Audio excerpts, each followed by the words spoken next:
Hello दोस्तों, नमस्कार। हिंदी की टीईटी पीजीटी क्लास में आपका स्वागत है। जो भी हिंदी से तैयारी कर रहे हैं, चाहे टीईटी की, पीजीटी की या यूपी टेट या सुपर टेट या अन्य कोई भी परीक्षा आप दे रहे हैं, तो हिंदी से संबंधित क्वेश्चन आपको पूछे जाते हैं। आज के जो क्वेश्चन है वो आपके शब्दों से संबंधित है, शब्दों के भेद, शब्दों के प्रकार, अर्थ के अनुसार। ठीक है, तो तत्सम, तद्भव, विदेशी जो भी शब्द आपके पूछे जाते हैं, उन शब्दों के बारे में आज जो क्वेश्चन आपके पूछे जाते हैं, आने वाली परीक्षा या पिछले में पूछे गए हैं, वैसे क्वेश्चन आज मैंने रखे हैं आपके 35। ठीक है, देखिए पहला क्वेश्चन। पहला जो क्वेश्चन है, उत्पत्ति के आधार पर शब्द के कितने भेद होते हैं? उत्पत्ति के आधार पर तो ए है आपका 3, बी विकल्प दिया है 4, सी विकल्प दिया है 5 और डी विकल्प दिया है आपका 6। उत्पत्ति के आधार पर जो शब्दों भेद होते हैं वो कितने होते हैं? आपके 4 होते हैं। कौन से होते हैं?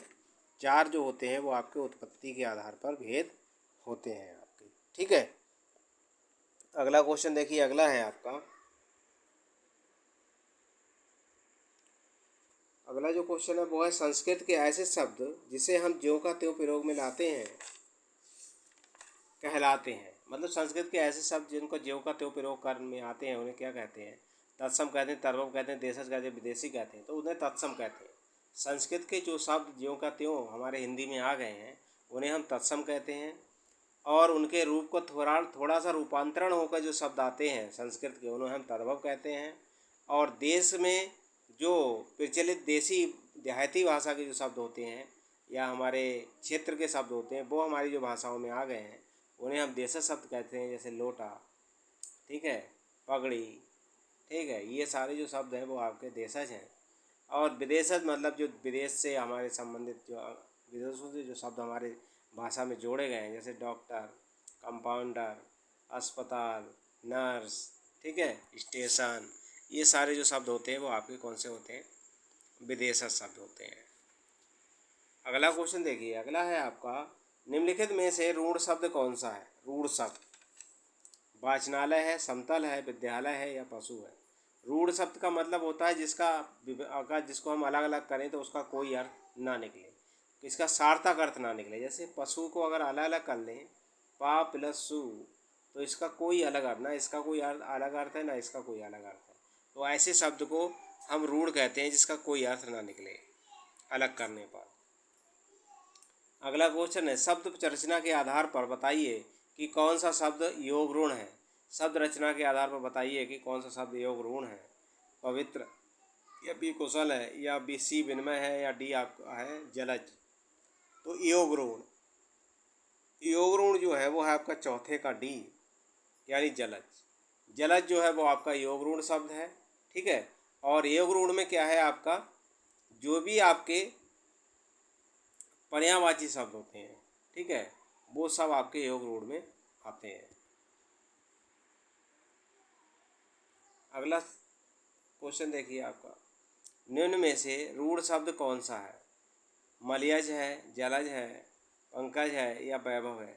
रूढ़ शब्द, तो रूढ़ आपका वैभव, वैभव जो है वो आपका रूढ़ शब्द है, इसका कोई अर्थ अलग नहीं निकलेगा। अगला क्वेश्चन देखिए, परीक्षा शब्द निम्नलिखित वर्गों में से किस वर्ग में आता है? परीक्षा तत्सम में, तद्भव में, देशज में या विदेशी में? तो परीक्षा जो शब्द है वो आपका तद्भव में आता है, यानी सीधे सीधे ये संस्कृत का लिया हुआ शब्द है। तत्सम, तद्भव, देशज और विदेश। मजिस्ट्रेट, मजिस्ट्रेट शब्द है, तत्सम है, तद्भव है, देशज या विदेशज है। तो मजिस्ट्रेट जो शब्द होता है वो आपका विदेशज शब्द होता है। मजिस्ट्रेट हो गया आपका, डॉक्टर हो गया आपका, स्टेशन हो गया आपका, नर्स हो गया आपका, हॉस्पिटल हो गया आपका, ठीक है, ट्रेन हो गया, ये सारे जो हैं वो विदेशज शब्द हैं। अगला क्वेश्चन, निम्नलिखित में से कौन सा शब्द देशज है?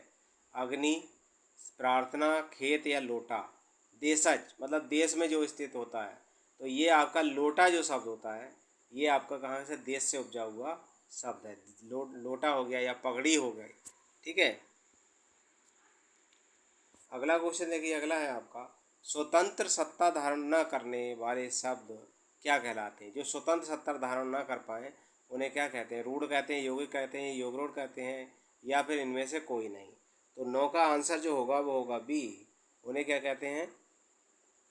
नौ का जो आंसर होगा वो बी होगा। क्या होते हैं उन्हें? जो स्वतंत्र सत्ता धारण ना करें उन्हें हम क्या कहते हैं?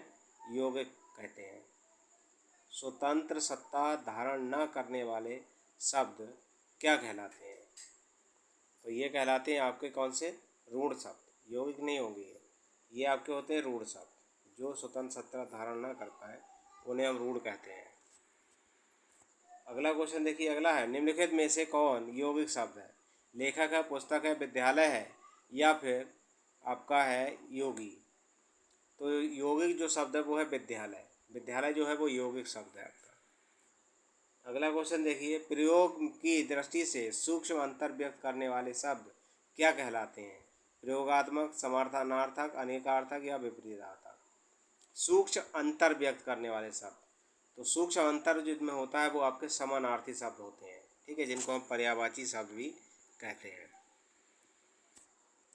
अगला क्वेश्चन है 12वां, यौगिक शब्द कौन सा है? पंकज है, पाठशाला है, दिन है या जलज है। तो यौगिक शब्द जो है वो आपका पाठशाला है। पाठशाला जो है वो आपका यौगिक शब्द है। अगला क्वेश्चन है विभावरी किस प्रकार का शब्द है? तत्सम, तद्भव, देशज या विदेशी। तो विभावरी जो शब्द है वो आपका संस्कृत का शब्द है, यानी उसे तत्सम शब्द आपको कहेंगे। तत्सम शब्द है ये।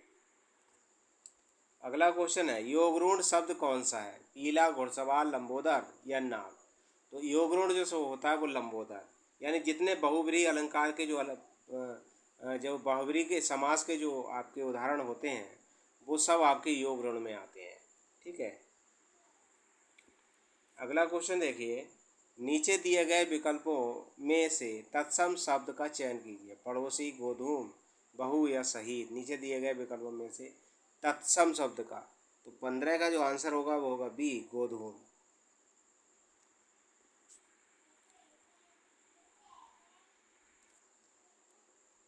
नीचे दिए गए विकल्पों में से तद्भव शब्द का चयन कीजिए। बैंक है, मुंह है या मर्म है या प्रलाप है। तो मुंह जो शब्द है वो आपका तद्भव कहलाता है। अगला क्वेश्चन देखिए, जिस शब्द के कई सार्थक खंड हो उसे उन्हें क्या कहते हैं? जिस शब्द के कई सार्थक खंड हो सके उन्हें क्या कहते हैं? रूढ़ कहते हैं, यौगिक कहते हैं, योगरूढ़ कहते हैं या मिश्रित कहते हैं। सार्थक खंड हो सके, तो 17 का आंसर होगा बी, उन्हें यौगिक कहते हैं। अगला क्वेश्चन देखिए, कौन सा शब्द देशज नहीं है? ए है डिबरी, बी है पगड़ी, सी है ढोर और डी है पुष्कर। 18 का जो आंसर होगा वो होगा डी, पुष्कर होगा वो।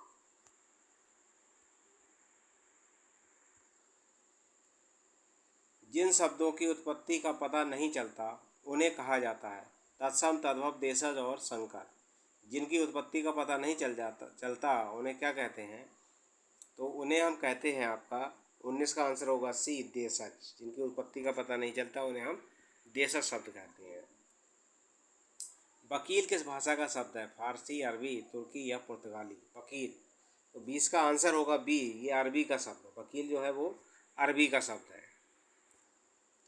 अगला क्वेश्चन है आपका, चाय किस भाषा का शब्द है? चीनी, जापानी या अंग्रेजी या फ्रेंच। तो चाय, लीची, चीनी, ये सब जो है वो आपके चीन के शब्द हैं। अगला क्वेश्चन है स्टेशन किस भाषा का शब्द है? फ्रेंच का है, अंग्रेजी का है, डच का या फ्रांस या डच या चीनी। तो स्टेशन जो है वो आपका अंग्रेजी का शब्द है।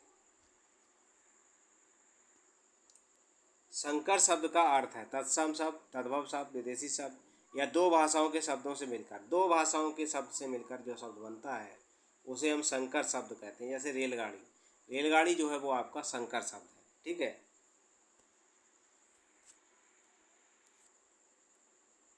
अगला क्वेश्चन है रेलगाड़ी शब्द है तत्सम, देशज, विदेशज या संकर। तो ये आपका जो शब्द है वो आपका संकर है।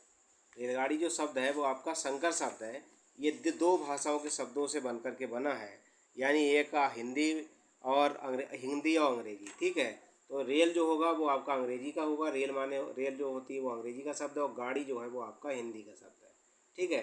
तो अंग्रेजी और हिंदी से मिलकर के ये बना है, अंग्रेजी और हिंदी से मिलकर के ये बना है रेलगाड़ी। अगला शब्द देखिए, बानर का तद्भव रूप है। बानर का, बानर है, बंदर है या बांदर है या बांदर है, तद्भव रूप। तो 25 का जो आंसर होगा वो होगा बी, बंदर। अगला क्वेश्चन देखिए, दर्शन का तद्भव रूप है। दर्शन, दर्शन, दर्श या दर्शन। तो 26 का जो आंसर होगा वो होगा बी, दर्शन है।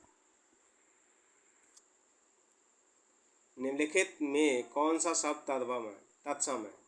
उद्गम है, खेत है, कोट है या अजीब है? निम्नलिखित में कौन सा शब्द तत्सम है? उद्भव जो है, उद्गम जो है वो आपका तत्सम शब्द है। अगला क्वेश्चन देखिए 28वां, अपील शब्द है तत्सम, तद्भव, देशज या विदेशी। तो अपील जो है वो विदेशज शब्द है। अपील कहाँ का है? विदेश का शब्द है। मगही शब्द है तत्सम, तद्भव, देशज, विदेशज। तो मगही जो है वो आपका तद्भव शब्द है, संस्कृत से आया हुआ शब्द। अगला क्वेश्चन है, संधि शब्द है तत्सम, तद्भव, देशज या विदेशी। तो संधि जो है वो तत्सम शब्द है आपका। कौन सा शब्द है? तत्सम। अगला क्वेश्चन है, लोटा शब्द है तत्सम, तद्भव, देशज, विदेशी। तो लोटा जो है वो आपका लोटा, पगड़ी, ये सब देश के शब्द है।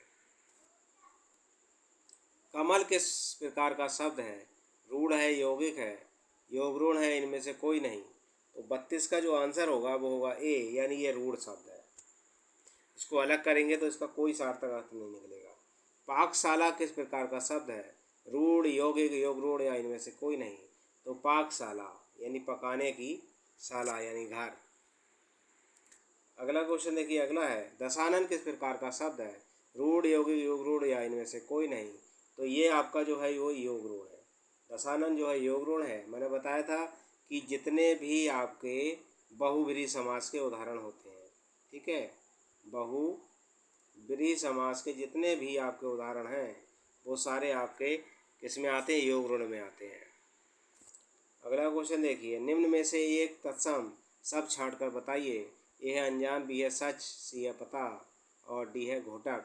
निम्न में से तत्सम शब्द, तत्सम का मतलब क्या है? 35 का जो आंसर होगा वो होगा डी, घोटक। घोटक जो है वो आपका तत्सम शब्द है। तो आज मैंने 35 क्वेश्चन रखे थे जो मैंने करा दिए, जो कि शब्दों से संबंधित थे। ठीक है, मेरी वीडियो अच्छी लगी तो लाइक करें दोस्तों, ज़्यादा शेयर करें। अभी तक चैनल को सब्सक्राइब नहीं तो सब्सक्राइब कर लें, बेल आइकन घंटी दबा दें ताकि आने वाली पिछली सारी वीडियो आपको मिल सके। धन्यवाद।